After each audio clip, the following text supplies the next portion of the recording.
Hey, before we get started, I would like to thank everybody for tuning in.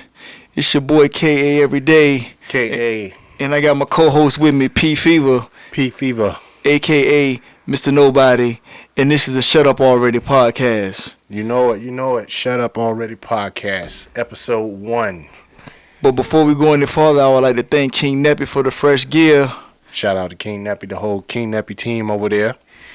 Hey, and here at Shut Up Already podcast, we discuss everything dealing with sports. And if we taking care of all the other business, let's get right to it.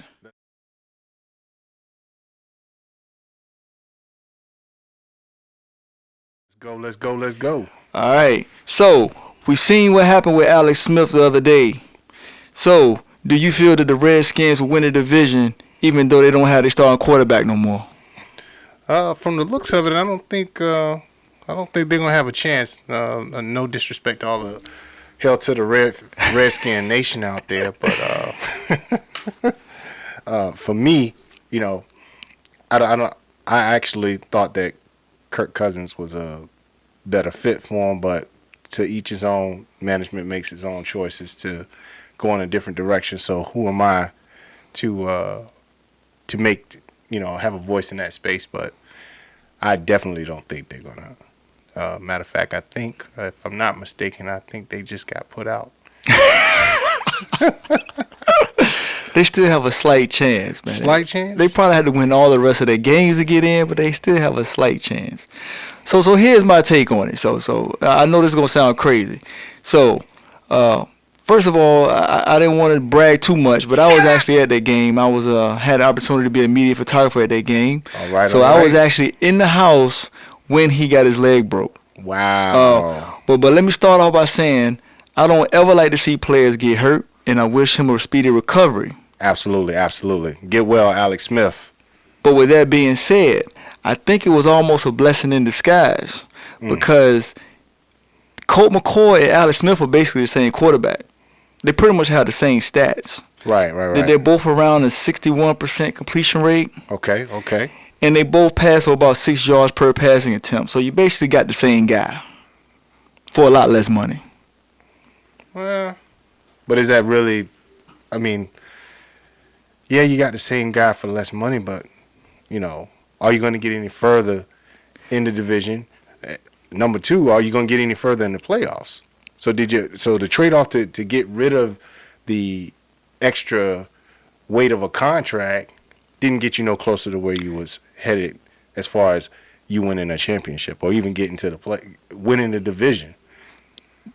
But another reason why I think it's a blessing in disguise, and I know everybody gonna think I sound crazy for this, is I think that the reason why he got hurt.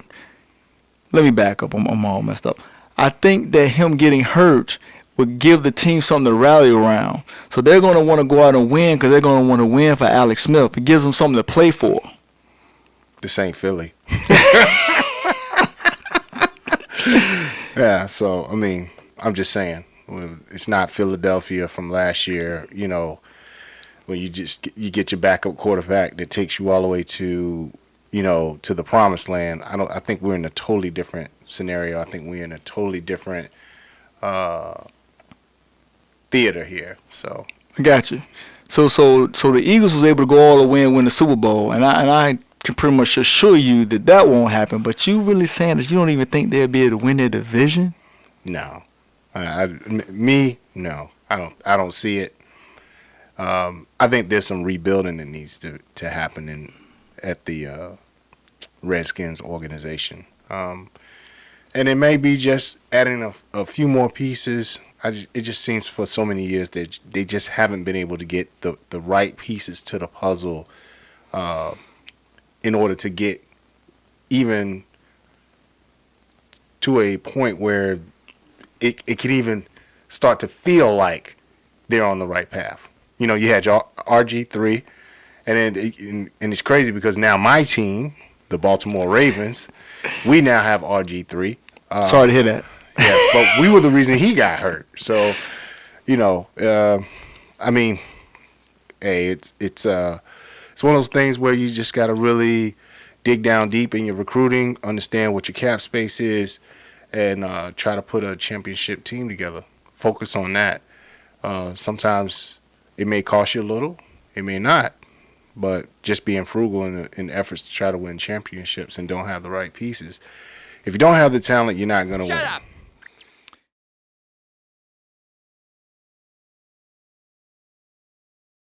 Should Eli Manning be the starting quarterback for the New York Giants going forward? How many championships he give him? 2? 2 lucky ones. 2 lucky ones. Well, 2 lucky passes. The helmet catch, nobody will ever forget. I did. The catch stuck to the side of the guy's helmet. I mean, yeah. So. Well, I think maybe it's the New York Giants and Eli Manning. I think the run they've had a good run, but it may once again, just like the Redskins, be at the time for a new direction. I'm talking as if I have all the capital to do all of this recruiting, which I do not. I'm clearly not a recruitment tool for any NFL team. But Gotcha. I'm just a spectator, and a spectator I'm not Mr. Nobody. I'm Mr. Clueless when it comes to the play-by-play stats and breakdowns that go into the recruitment of these players. But what I can tell you is Eli Manning has not been anything worth watching, in my view, over the last few seasons. It's always been hey, the Giants are playing? Well, time to turn the channel and see who else is playing. But, to each his own. I think they need to get a new quarterback and go in a new direction. So it's funny you said this. So basically, you feel that he's been horrible for a couple of years now. Yeah. So I was trying to give him the benefit of the doubt for the past couple of years, but this year he's been horrible. Yeah. Just like Joe Flacco. I'll say it. I'm a Baltimore Ravens fan. He has been horrible too, but I was trying. In my opinion, Yeah, once again, to my fellow Ravens fans, I know he gave us championships, but fourth quarter Joe, good for a pick six. Yeah, I was trying to be nice because I know that's your team, but back to Eli. So a lot of these media outlets been trying to figure out, who the next quarterback should be. Should they bench Eli? Should they have tried to draft a quarterback this year to try to be his replacement? But I feel that they already got that backup already on the team. And who's that? OBJ, baby. Now, what sense does that make with him being a quarterback? Okay, so I can give you a couple of reasons. Well, they spent the money on him like he was a quarterback. Exactly. But he's the most athletic person on the team. The guy could make a one-handed touchdown catch while he was being defended by the best cornerback from the opposing team. But that doesn't mean he has an arm. I'm glad you brought that up. So he's thrown 2 touchdown passes this year, both of them for over 40 yards. Guess how many Eli's thrown? Don't tell me. Eli has thrown 0 touchdowns over 40 yards this year. So explain to me again why Odell can't be the quarterback over an aging Eli Manning? Wow. I mean, that's a... But the question is, right? So, do you think OBJ is going to want all of that pressure? Do they really have an offensive line that can protect any quarterback? That's the question. I mean, even if the man could throw 100 yards, I know I wouldn't want to be back there if I don't have nobody blocking, because all I'm going to do is get hurt, which means in turn, I'm going to be on injured reserve. I can't play. Thus, my career is in jeopardy. Why would I even step into that realm? Let the front office figure that out. You know why he should? Because he's quick to throw Eli under the bus and talk about how bad he playing and that he don't feel he get the amount of touches he should get, and he's such a dynamic player if he only gets the opportunity. What better way to show that you dynamic than being the face of the franchise, being the quarterback? So now you won't have nobody else to throw under the bus. The buck's gonna stop with him. But do you really think he would even entertain that? That's the $1 million question. At any rate, I think the Giants, what they really need to do is think about the future. Look at some of the other. There's a lot of great college quarterbacks that are that are coming out these last couple of seasons. The quarterback at Alabama. I think he has he's got one more year, or is he coming out this year? I don't know. He might be able to come out this year. So, Well, he might as well just stay and get another championship, right? I mean, just stay and get as many as you can, and then come out and. But he's exciting to watch, though. I mean, I know, we're talking about Eli, but as far as, another quarterback that could back him up and, kind of, Don't even disrespect that man. If he came to that team right now, he would be the star quarterback. Don't even say backing him up. What do you mean? I'm just saying this. The Giants need to reevaluate what it is that they want to achieve, right? So with that, does Eli fit in that picture, even as a backup to new blood to give direction? Because let's face it. If you've been with a team for X amount of years, giving them 2 championships, and now as you're on the decline, they decide to just put you at second rate. So is there any dignity there? I mean, if I was Eli, I'd just rather you trade me versus. Well, he gonna do like his brother did. He just retire. He would retire first before he just to be a backup. Wow. Well, I guess that's it. Good box seats, right? Right to it.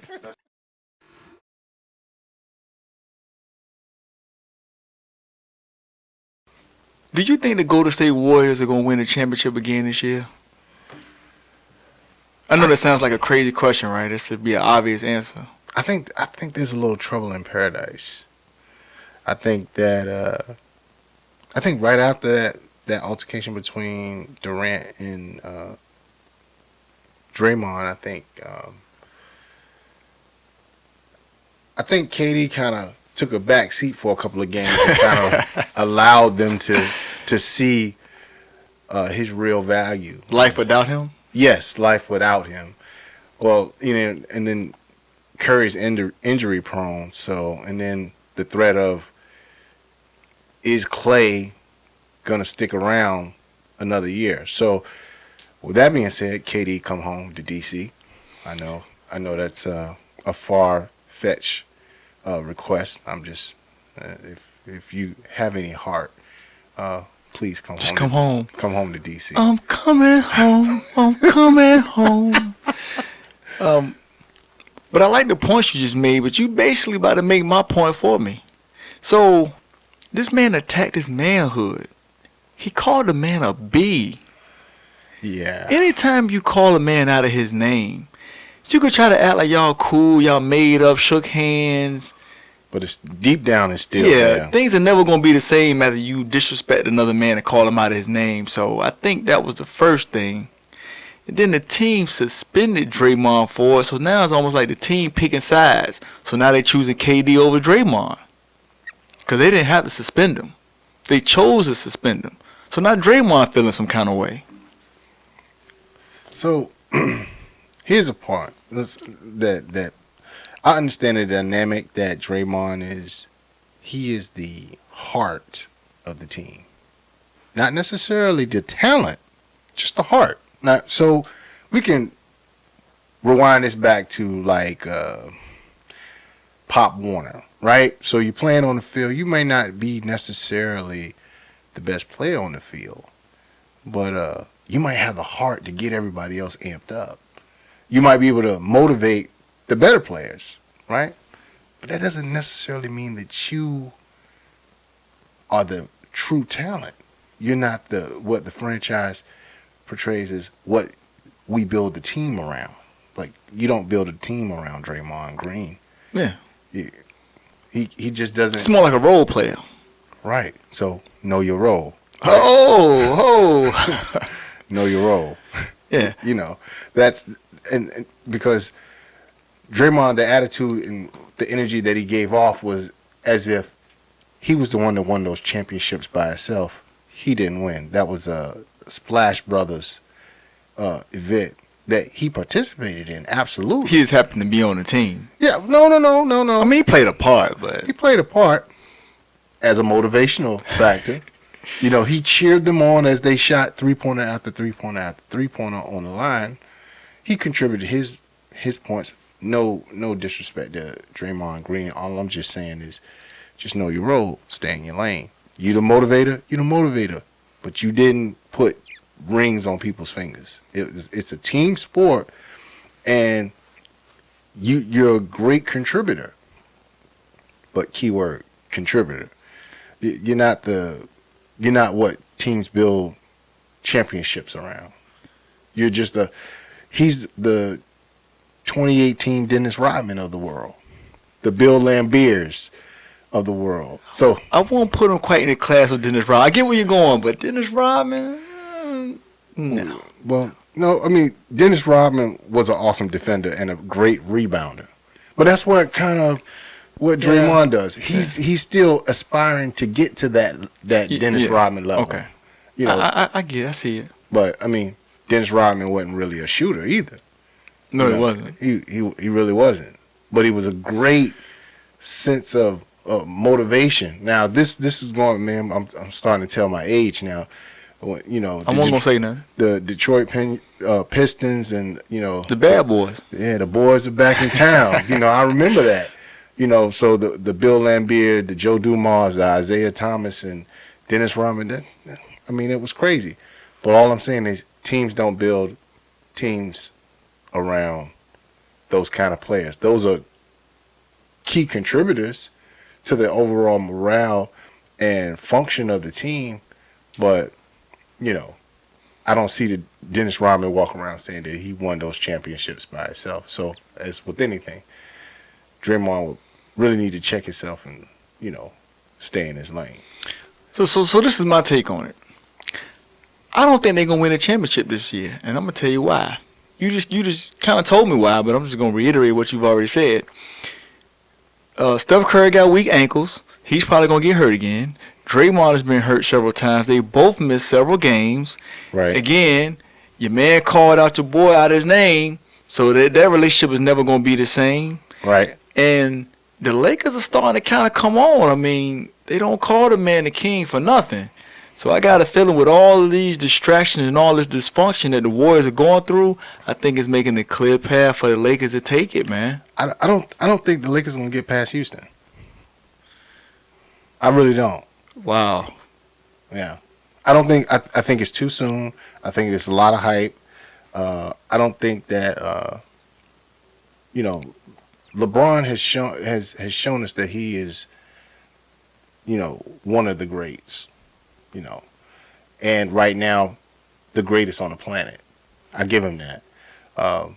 But like Michael Jordan had to learn, teamwork wins championships. Oh. So, you have to have the supporting cast, and you just can't get into Superman mode every time when you're running down the court and thinking that, give me the ball. So you're going to end up with another Cleveland situation. It's only a matter of time. Because when the other four on the court fall short, he's going to pick up the pace. And then the more that he picks up the pace, the other four are just watching him. They become spectators. They might as well have gotten some seats and popcorn and soda and a hot dog while he's running up and down the court. Wow. That's just the way that I process it. And I could be wrong. Absolutely wrong.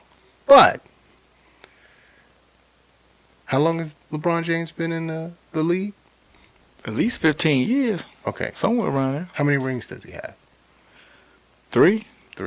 3 out of 15. Right? Still chasing. But 15, we're on the other end of the spectrum. We're on the decline slope, right? He's not accelerating. He's not getting any younger based on what you're saying. Yeah. So I get it. He spends millions of dollars on his body, but once again, I don't think he has all the pieces. Father Time is undefeated is what they say. Yeah. So I don't think he has the pieces. I think in a couple of years, if he got another player, another superstar. Yeah.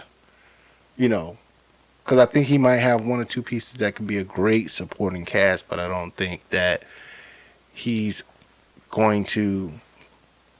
Because I would have loved to see Kawhi Leonard go to the Lakers. He couldn't take the pressure. He didn't want to live in the shadow of LeBron.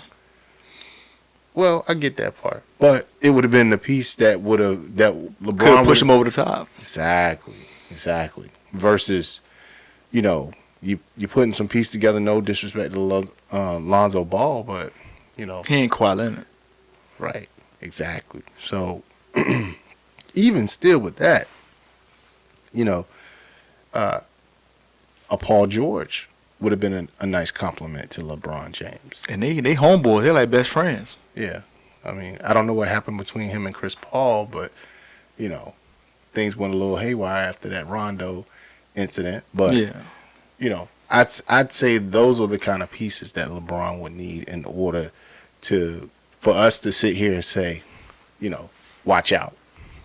Magic's doing a great job. He's putting the pieces together. But I don't think Lakers, not now. I will say that makes the most sense, but maybe I'm just doing a little wishful thinking. And I'm thinking if all the stars line up just right, we could have a potential David and Goliath situation. Hate to get biblical, but, sometimes the giant has to go down. And this could be the year that the giant goes down. Yeah, and it very well could. I just don't think it's going to be the Lakers. I think that LeBron's gonna have his hands full with Denver. Wow. I think he's going to have his hands full with Utah. And Donovan Mitchell is nice. Okay. And after all of that, you still got to deal with Houston before you even get to the defending champs, huh? Yeah. So what are you going to do? Oh, and let's not forget Oklahoma. You got to deal with Russie and Paul George. Not to say that they're doing anything great this season. But they could put it together, though. Yeah, absolutely. So you still end up, with a lot of challenges for LeBron and company. So it'll be interesting to see. I just don't, me personally, I don't think they have all the pieces. So basically what I'm hearing is book it, Warriors, 3-time, back-to-back-to-back champions. No. I don't know. I would, and I love to see them play. That's me as a spectator, as a fan. But I don't think that. I think there's going to be some challenges. I think Houston. This might be Houston's year. This is going to be their year. Yeah. All right. Well, y'all heard it here first.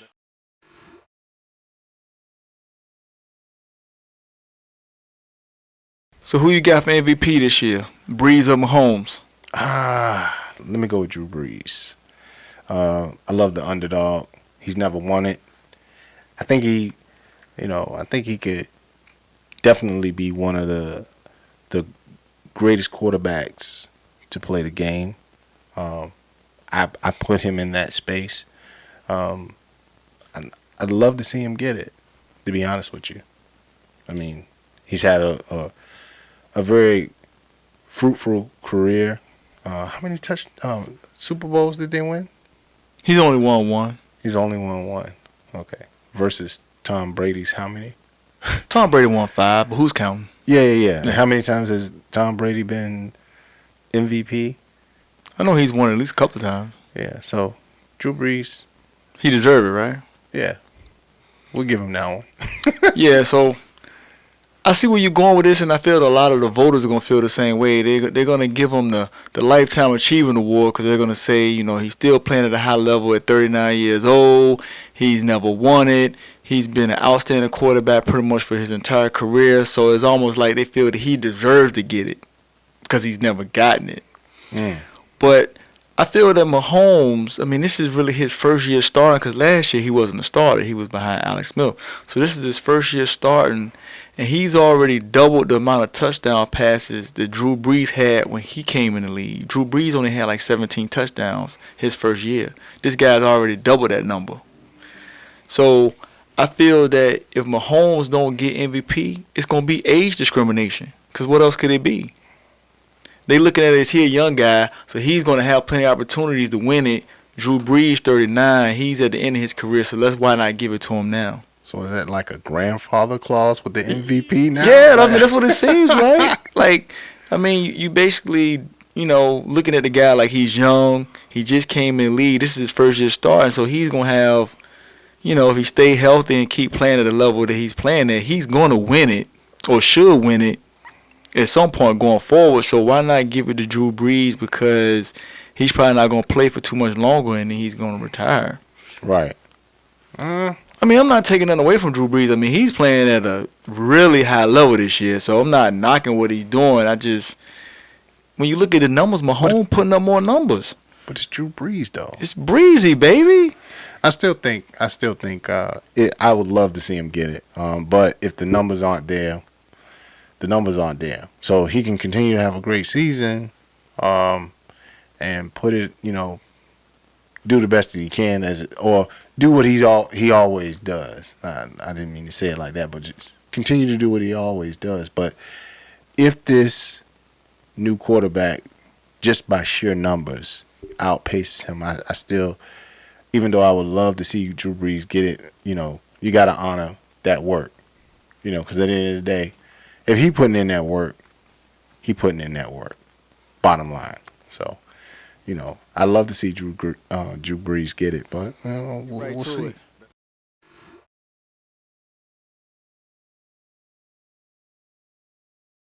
So my last question for you today. So how do you feel about the touchdown celebrations this year in the NFL? I feel I never really was a fan of any kind of penalty for a celebration. I mean, you fought all the way down the field. You should, what are we just going to, in the heat of the moment, just walk away and go sit on the bench? You're going to be excited. It's a natural reaction. I don't think there should be any fines for any kind of celebration unless it's total disrespect to the other team. But if it's just, hey, we got a touchdown, blah, blah, blah, what's the big deal? Well, obviously the NFL thought it was a big deal because in years past, they used to have strict rules against touchdown celebrations. Those are all these things that you weren't allowed to do, and if you did them, you would get fined for them.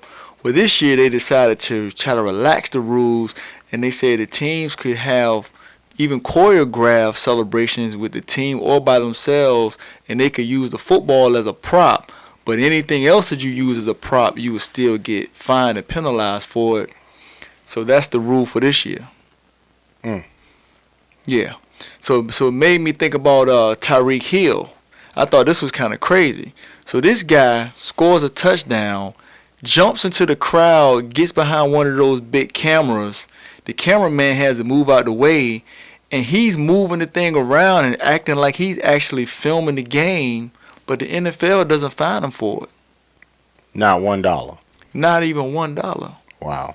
Now, I'm not the smartest man in the world, but I don't think I can confuse a camera for a football. Absolutely. So the camera should have been thought of as a prop, right? Absolutely. But they didn't fine him for it. Okay. But I thought it was kind of hypocritical because weeks before that, the receiver for the Saints, Thomas, he scored a touchdown and he recreated the celebration that Joe Horn did back in the early 2000s with the old flip phone. He reached under the pylon, act like he was talking on the cell phone. They fined him $30,000 for that. That was an expensive phone call, right?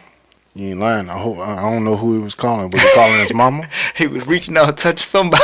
You ain't lying. Come on now. But even crazier than that is the cornerback for the Rams, Marcus Peters. He scored a touchdown in the game, and he recreated the Marshawn Lynch touchdown where he grabbed his crotch while diving backwards in the end zone, and he was only fined $13,000 for that.